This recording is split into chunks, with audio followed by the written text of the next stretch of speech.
তোমার আমার কবর যদি জাহান্নামের গর্ত হয়, ওই কবর বড় ভয়ঙ্কর। কবর বার করে ডাক দেয়, আনা বাইতুল জুলমা, আনা বাইতুল ওয়াহদা, আনা বাইতুত তুরাব। আমি বড় একাকীর ঘর, আমি বড় অন্ধকার ঘর। আমার কাছে সাথীও নাই, বাতিও নাই, দুনিয়ার কোনো কিছুই নাই। আমি শুধু চিনি আমল। যদি ভালো আমল করে আসতে পারো, ভালো আচরণ করব। খবর বলে যদি ভালো আমল করে আসতে না পারো, আমি দুই দিকের মাটিগুলো একত্রিত হইয়া এত জোরে চাপ মারব,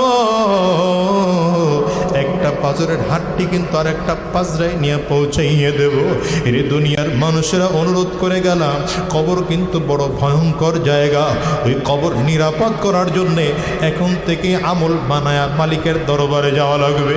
তওবা করে যদি গুনাহ করে থাকো, তওবা করে গুনাহ মাফ করাইয়া রব্বে করিমের পাক্কা সাচ্চা গোলাম হয়ে মালিকের কাছে যাওয়া লাগবে। দুনিয়ার ক্ষমতার লোভ ছেড়ে দাও, সম্পদের লোভ ছেড়ে দাও, টাকা পয়সার লোভ ছেড়ে দিয়ে আমার মালিকের গোলাম হওয়ার জন্য প্রস্তুত হয়ে যাও। শায়েখে চরমনায়ের মতো আল্লাহওয়ালা মানুষকে কাছে পেয়েছ। এই মানুষকে কাছে পাওয়ার পরে নিজের মন থেকে পাক্কা সাচ্চা তওবা করে নাও, আর মালিকরে বলো, মালিক দুনিয়ার জিন্দিগিতে কতদিন বাঁচবো জানি না, হায়াতের জিন্দিগি আর কতদিন বাঁচবো আর জানি না। মালিক যতদিন এই জমিনের মধ্যে বেঁচে থাকবো, আজকের থেকে ওয়াদা করে গেলাম আর হারাম রাস্তায় চলবো না, শয়তানি রাস্তায় চলবো না, আর বদমাশি রাস্তায় কদম বাড়াবো না। যতদিন মালিকের এই জমিনে বেঁচে থাকবো, আল্লাহর গোলামি করব। কারা কারা তৈয়ার আছো? দুইটা হাত উঁচা করে আমার মালিকের দেখাও। আওয়াজ করে চিৎকার করে ডাক দাও, আল্লাহ। জবান খুলে ডেকে বলো, আল্লাহ। চোখে পানি না আসলে কান্নার ভান ধরে ডেকে বলো, আল্লাহ। আরে আন-নাজরু ইলা ওয়াজহি রাসূলিল্লাহ। আবু বকর সিদ্দিকের কাছে সবচেয়ে প্রিয়, প্রথম নম্বর প্রিয় নবীজির চেহারার দিকে তাকিয়ে থাকা। লম্বা সময় বেহুশ হয়ে আছেন আবু বকর। হুশ নাই আবু বকর সিদ্দিক রাদিয়াল্লাহু আনহু। মা মাথার কাছে বসে তেল মালিশ করতেছেন, মাথায় পানি ঢালতেছেন। হঠাৎ করে হুশ ফিরে আসছে। মায়ের দিকে তাকিয়ে প্রথম শব্দ ছিল, মা বলো আমার নবী কেমন আছে? মা পেয়ালায় করে একটু দুধ নিয়ে আসছেন। বাবা, প্রচন্ড রক্ত ঝরেছে তোর শরীর থেকে, একটু দুধ পান কর, শরীরটা ভালো হয়ে যাবে।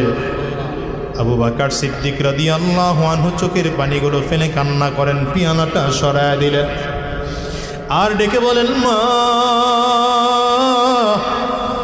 আমার জীবন চলে যাবে, আমি নবীরে দেখার আগ পর্যন্ত একটা পানির ফোঁটা মুখের মধ্যে দেব না, দুধের ফোঁটা মুখের মধ্যে দেব না। মা রাগ করে ফেললেন, আমি কই পাবো তোর নবীরে? কোথায় গেলে তোর নবীরে পাবো? আবু বকর সিদ্দিক বললেন, কোথাও যদি না পাও, আমরের বোনের কাছে গিয়ে জিজ্ঞাসা করো আমার নবী কোথায় আছে, খবর দিয়ে দিবে।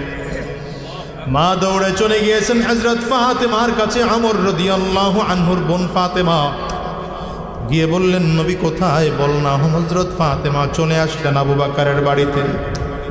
আবু বকর সিদ্দিক তাকিয়ে দেখতেছেন ফাতেমা রাদিয়াল্লাহু আনহা দরজা দিয়ে ঢুকতেছেন। হাত তুলে ডেকে বললেন, বোন রে, আমারে বল না আমার নবী কই?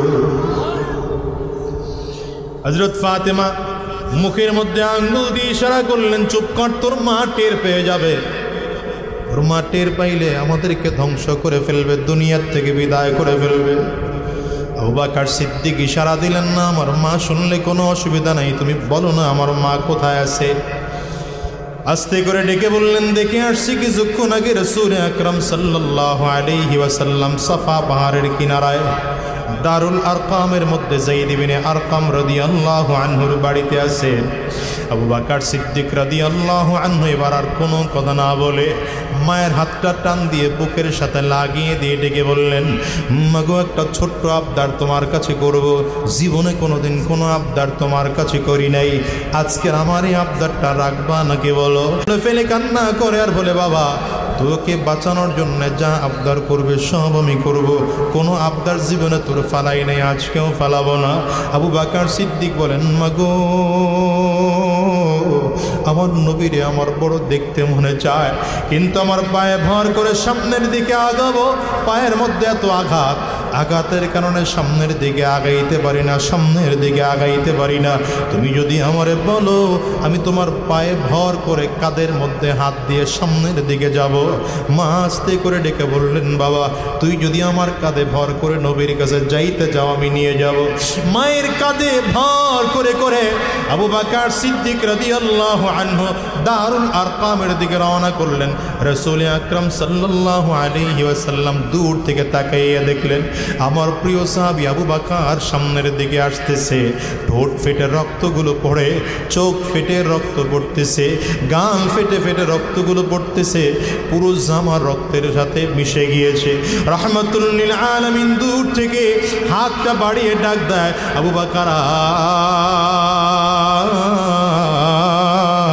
নবীজির ডাক শুনে আবু বকর সিদ্দিক রাদিয়াল্লাহু আনহু চোখের পানিগুলো ফেলে ফেলে কান্না করে মায়ের কাঁধের থেকে হাতটা সরাইয়া বাচ্চাদের মতো করে দৌড় দিয়েছে। সামনের দিকে হাঁটতে পারেন না, হুমড়িকে জমিনের মধ্যে পড়ে গেলেন।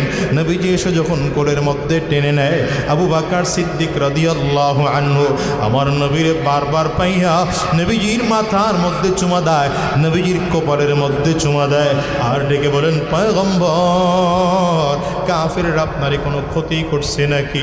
নবীজি বলেন, না, কাফিররা আমারে মারে নাই, আমারে কোনো ক্ষতি করতে পারে নাই। এটার নাম হচ্ছে মুহাব্বত। মিয়া আশিক রাসূলের ব্যানার টানাইলে নবীর মুহাব্বত হওয়া যায় না, এ নবীর আশিক বলে না। বারবার বারবার করে নবীজির মিলাদুন নবীর মাহফিল করলে নবীজির আশিক হওয়া যায় না।